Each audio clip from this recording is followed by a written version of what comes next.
राजधानी में कूटनीति का महाकुंभ सजा हुआ है। दिल्ली दुनिया के इस बदलती शक्ति समीकरण को संतुलित करने का केंद्र बन सकती है। G20 के सबसे बड़े राजनीतिक शो का शुभारंभ हो चुका है। दुनिया की कई महाशक्तियां दिल्ली में इस वक्त है और इन महाशक्तियों का सबसे बड़ा लक्ष्य है चीन की विस्तारवादी नीतियों पर लगाम लगाना। इसके लिए साझा सहयोग, रणनीतिक और बुनियादी ढांचे से जुड़े समझौते आकार ले सकते हैं।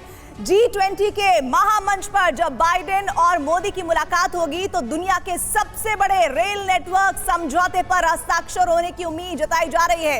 ये रेल नेटवर्क चीन के BRI यानी बेल्ट एंड रोड इनिशिएटिव का जवाब बनाने के लिए, तैयार करने के लिए कैसे कारगर होगा, इस रिपोर्ट के जरिए समझ लीजिए आप।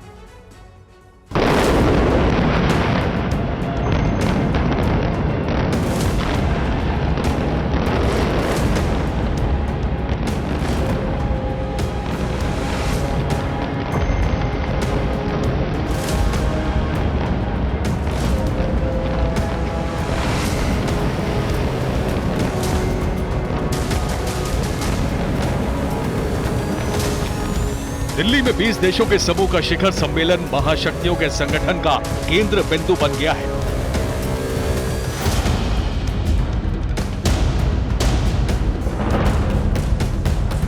दिल्ली से कई देशों में होने वाला प्रसारण भारत से जुड़ी उम्मीद का प्रदर्शन है। ये भारत पर पूरी दुनिया के भरोसे का प्रतीक है।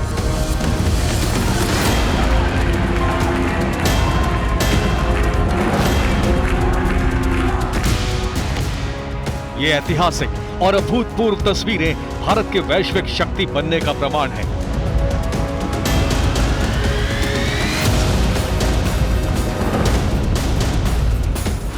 G20 के महामंच से संदेश है कि भारत ही वो देश है जहां शक्ति और शांति साधना एक साथ संभव है।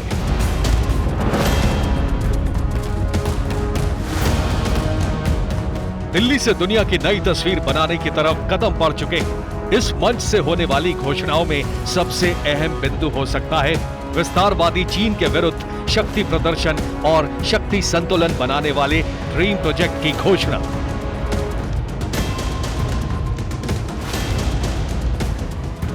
दुनिया इस बात पर एक मत है कि चीन विश्व शांति का विध्वंसक है। अब दिल्ली से बीजिंग के खिलाफ एक ऐसी रणनीति बन सकती है जो अरब से होते हुए यूरोप को एक साथ जोड़ेगी। G20 सम्मेलन में एक बड़े रेल प्रोजेक्ट पर समझौता होने की संभावना है। इस रेल प्रोजेक्ट में 4 भागीदार देश हैं। ये देश हैं अमेरिका, सऊदी अरब, भारत और UAE यानी संयुक्त अरब अमीरात। समझौते की जरूरत इसलिए पड़ी कि चीन अरब देशों में अपना प्रभाव बढ़ा रहा है।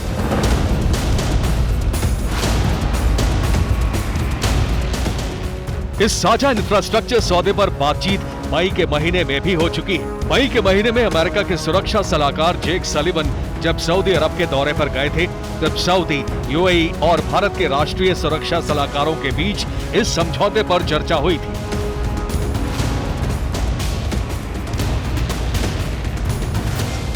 हालांकि इस समझौते पर G20 में मोहर लगने वाली है या नहीं, ये अभी तक साफ नहीं है, लेकिन अमेरिकी मीडिया ने इस बात की पूरी संभावना जताई है।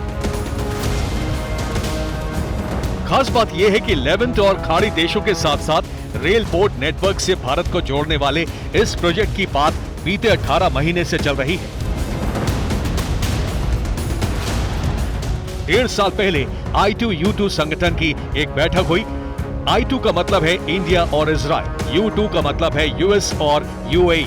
इस सम्मेलन में इंडिया और UAE के बीच रेल नेटवर्क पर चर्चा हुई और अमेरिका ने खाड़ी देशों का प्रस्ताव इजराइल के सामने रखा।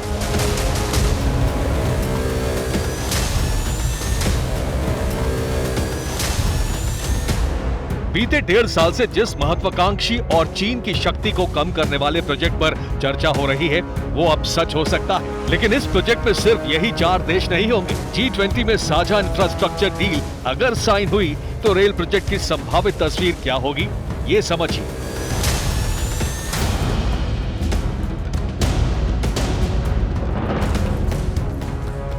तो आइए आपको जरा इसका खाका समझाते हैं। भारत के अलग पोर्ट से रेल नेटवर्क का कनेक्शन होगा और इन पोर्ट से जाने वाले जहाज यूएई के पोर्ट पर पहुंचेंगे, जो इस वक्त हम आपको इस ग्राफिकल रिपोर्ट के जरिए दिखा रहे हैं। यूएई से रेल नेटवर्क की शुरुआत होगी और यूएई से रेल नेटवर्क सऊदी अरब पहुंचेगा। और इसके बाद ही देखिए, रेल नेटवर्क से इराक को जोड़ा जाएगा, सीरिया और फिलिस्तीन को भी रेल नेटवर्क से जोड़ा जाएगा और सऊदी अरब और इजराइल के संबंध सुधारने की कोशिश जारी है। जी हाँ, और इसके बाद रेल नेटवर्क से इजराइल को जोड़ा जाएगा। उद्देश्य है खाड़ी देशों से अरब के देशों को जोड़ते हुए रेल रूट यूरोप के प्रवेश द्वार तुर्की तक पहुंचेगा और इसके बाद रेल नेटवर्क की पहुंच ब्लैक सी और भूमध्य सागर तक होगी।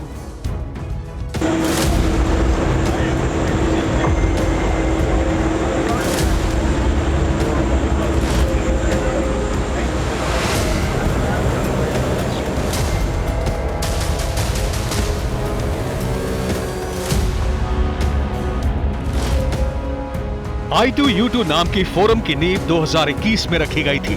2021 से लेकर अब तक चारों देशों के टॉप डिप्लोमेट्स की कई बैठकें हो चुकी हैं। I2U2 संगठन बनाने का उद्देश्य था स्ट्रैटेजिक यानी सामरिक और रणनीतिक तौर पर साझा इंफ्रास्ट्रक्चर तैयार करना। अरब और खाड़ी देशों के बीच चीन का प्रभाव कम करना ही संगठन का टारगेट है।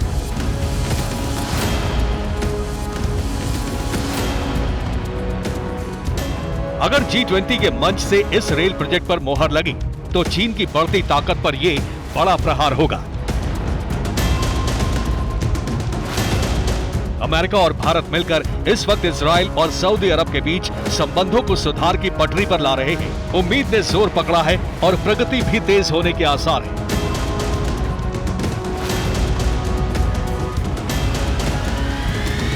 अरब में शांति स्थापना और चीन के शक्ति पर प्रहार के साथ ही ये रेल प्रोजेक्ट भारत के लिए आर्थिक तौर पर भी बड़ा फायदेमंद साबित हो सकता है।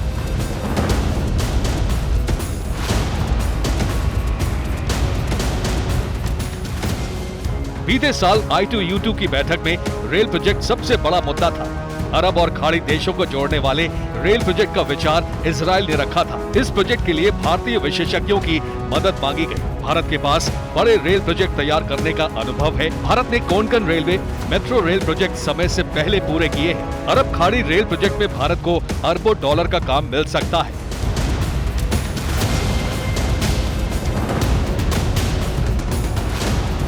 ये भारत की गति शक्ति का परिचय है जिसे दुनिया मान रही है। इसमें भारत का लाभ ही लाभ है।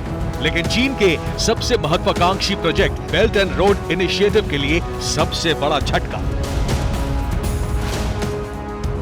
जिस प्रोजेक्ट की हम बात कर रहे हैं उसकी कुछ और जानकारियां आप तक पहुंचा देते हैं। BRI चीन का सबसे बड़ा रेल, रोड और समुद्री मार्ग तैयार करने का प्रोजेक्ट है और इसका मुख्य हिस्सा अब आप समझिए। ये प्रोजेक्ट चीन के शियान से शुरू होगा।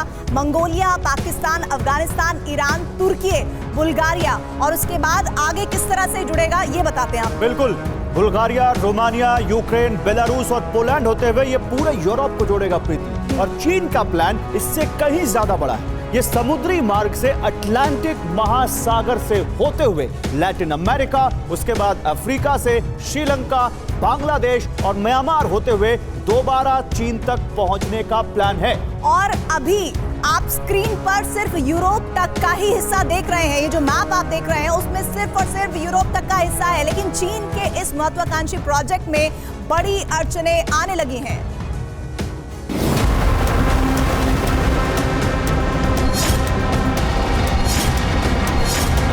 चीन ने BRI प्रोजेक्ट पर अरबों डॉलर स्वाहा किए हैं, लेकिन जिस सफलता का सपना उसने देखा था वो हाथ से फिसलती दिख रही है। BRI 2013 में शुरू हुआ। पिछले 10 साल में 150 से अधिक देशों ने चीन के साथ BRI समझौते पर हस्ताक्षर किए हैं। चीन इस अक्टूबर में बीजिंग में तीसरे बेल्ट एंड रोड फोरम की मेजबानी कर रहा है। लेकिन अब दुनिया के देश ये समझ चुके हैं कि चीन की चतुराई कर्ज का फंदा साथ लाती है और मुल्कों को तबाह कर देती है। श्रीलंका की दुर्गति दुनिया के लिए सबसे बड़ा सबक बनी है। दुनिया के कई देश कर्ज के जाल में फंसने से बच रहे हैं।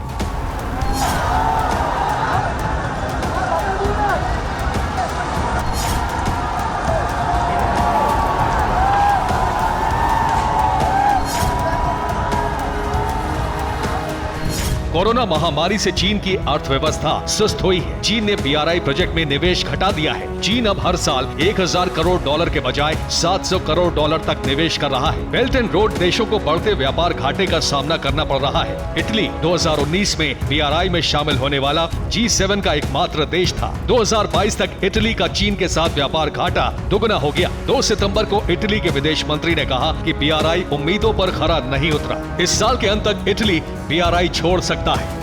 इटली से पहले 13 देश चीन की चाल समझकर BRI समझौता खत्म कर चुके हैं। ये चीन के लिए शर्मनाक है। लेकिन G20 के मंच से अगर रेल प्रोजेक्ट पर मुहर लगी तो इतिहास बनना तय है। ब्यूरो रिपोर्ट, TV9 भारत पर।